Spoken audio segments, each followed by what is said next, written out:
साल 2020 थैलेसीमिया मरीजों के लिए मुश्किल तरीन साल रहा। कोरोना लॉकडाउन की वजह से खून की एहतियात ना होने के बराबर रहे। जिंदगी बचाने वाली अद्विया की कीमतों में भी 2 गुना इजाफा हुआ। ज़ीशान ताहिर इस बारे में रिपोर्ट करेंगे।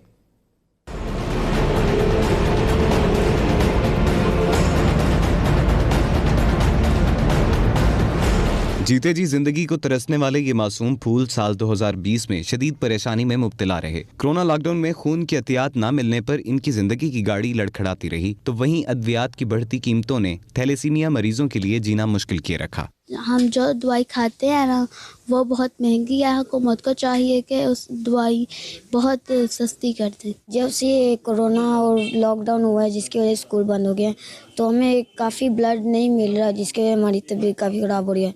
तो मेरी यही नौजवानों से अपील है कि जब अपनी एहतियात करें, हमारे लिए खून की एहतियात करें, ताकि हम भी थोड़ा चल फिर सकें। माहिरीन के मुताबिक साल 2020 में ज्यादातर थैलेसीमिया मरीजों की अमवात अद्वियात ना मिलने पर हुई। 180 रुपए का इंजेक्शन था, जो आज 200-300 रुपए का हो गया है।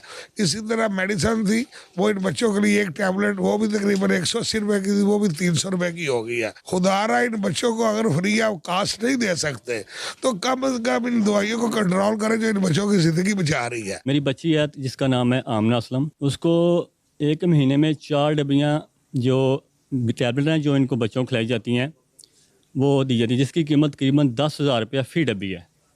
ठीक है, वो मैं अफोर्ड नहीं कर सकता। गुजरांवाला में नाकाफी इकदामात से साल 2020 में थैलेसीमिया मरीजों की तादाद 2400 से जायद हो गई, जो इंतहाई परेशान कुन और लम्हा फिक्रिया है। कैमरामैन आसिफ जान के साथ ज़ीशान ताहिर, हम न्यूज़ गुजरांवाला। बुलेटिन में यहाँ वक्त हुआ है